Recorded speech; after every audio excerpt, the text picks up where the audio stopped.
What's going on? It's your boy Sermon at Sermon's Domain on Twitter.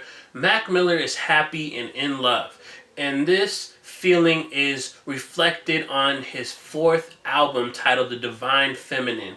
I love this album. I've been sitting with it since Thursday morning, and I can say that Mac is someone who uses like his evolution as a selling point. I think at this point you can infer that no Mac Miller album is going to sound like the other. You look at Blue Slide Park, Watching Movies with the Sound Off, Good AM, and The Divine Feminine, and none of them sound like each other. And I think that speaks to Mac's artistry. He's someone, one of the few I might add, who continues to push himself to create albums that he hasn't done before. And I think The Divine Feminine is a perfect step in the next direction for him as an artist. The album, which started out as a mere EP, is all about the journey of love in a sense that it's not about being in love the entire time. It's about falling out of love. It's about what you want out of love and then actually finding love. Like that's the breakdown of the sections of the album. Like look at Congratulations. The first song on the album is about Mac recalling his last relationship prior to the one currently with Ariana Grande. So he's talking about how they've been on and off, and she went to college and they still try to make it work, and then finally, they got together again and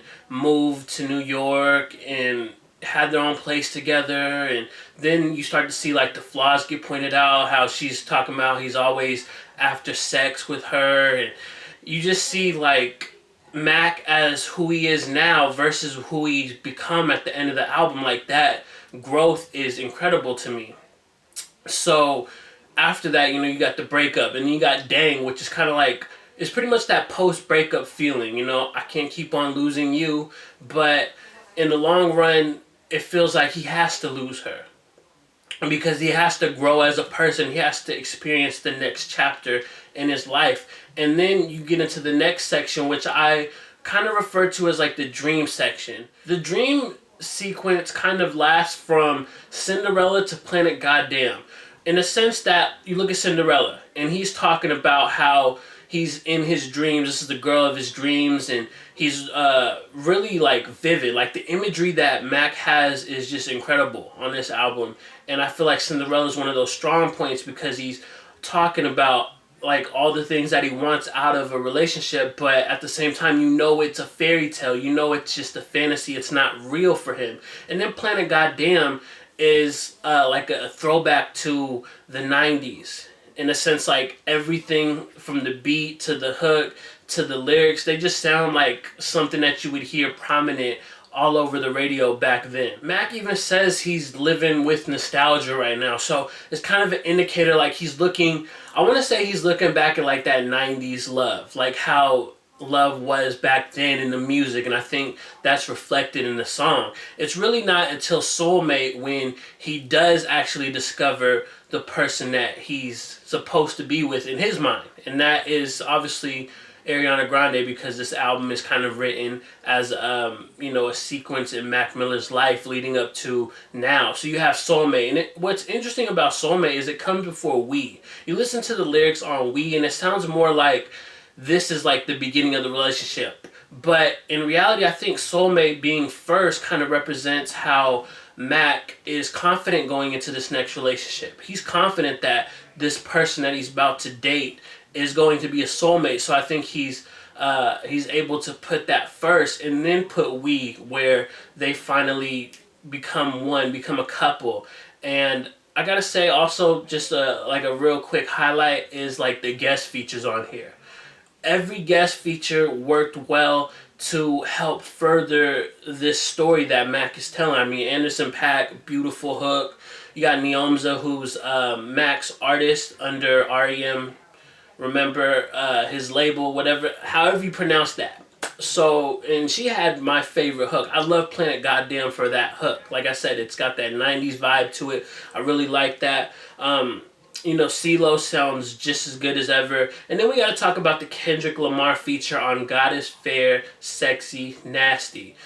If anybody gets Kendrick now, they're kind of wanting him to like go off, give like a talking point to the internet. Because whenever Kendrick really spazzes, then you got the internet going crazy. They're all over the internet talking about his verse, talking about what he said, what's it mean. But I think here he kind of steps into Mac's world.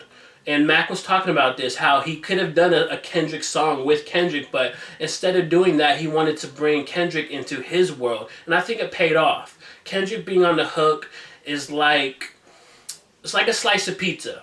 You love pizza, and it's just delicious, and at the same time, you want more. Nobody just eats one slice of pizza. I mean, unless it's a huge portion. But for the sake of the argument, consider it like a Pizza Hut or a Domino's style slice. So you got this one pizza, and that's what Kendrick's hook is. But you do want more. But at the same time, you're kind of satisfied with just getting pizza in general, because pizza didn't have to come. So I look at Kendrick like that in that regard. And then like the ending, the true ending of the album comes after the song. It's Mac's grandmother talking about her love story. And I think this kind of represents, and I keep saying represents, I know, but it feels like this is Mac talking about like what he wants, like symbolically. Obviously Mac's grandmother is talking, but this is like his idea in his mind. He wants to have a love like his grandmother had, because she talks about her entire love journey from the moment she met her husband to having kids to reflecting, saying, you know, we definitely had a great life and I know he was happy. And I think it's just a beautiful way to end the album. Overall, I really enjoyed The Divine Feminine. I think it is another amazing body of work in Mac Miller's catalog. And even more so, I just appreciate the fact that he's clean now and he's happy. Like, I've been reading interviews from Complex to Pigeon Plain to Pitchfork, just various ones, and he just genuinely sounds happy. From not even just answering the questions, but like the descriptions that people have been writing about him just outdoors and experiencing it. I think Mac, you can look at his career and really just there's a lot to learn from it, like that you can apply to your own life. You know, you just have to realize like we all go through lows, but they don't last forever. And I think that's what Mac's career kind of presents to me when I look at it in all the good music and just him as a person. So The Divine Feminine is an album that everybody should listen to. Summer might be over, but love is still in the air. So let me know what you think about The Divine Feminine in the comment section below. And then like the video, subscribe to the channel if you're not already, share the video. Follow me on Twitter at Sermons Domain. And as always, thank you for your time. I appreciate you for watching. And until next time, peace.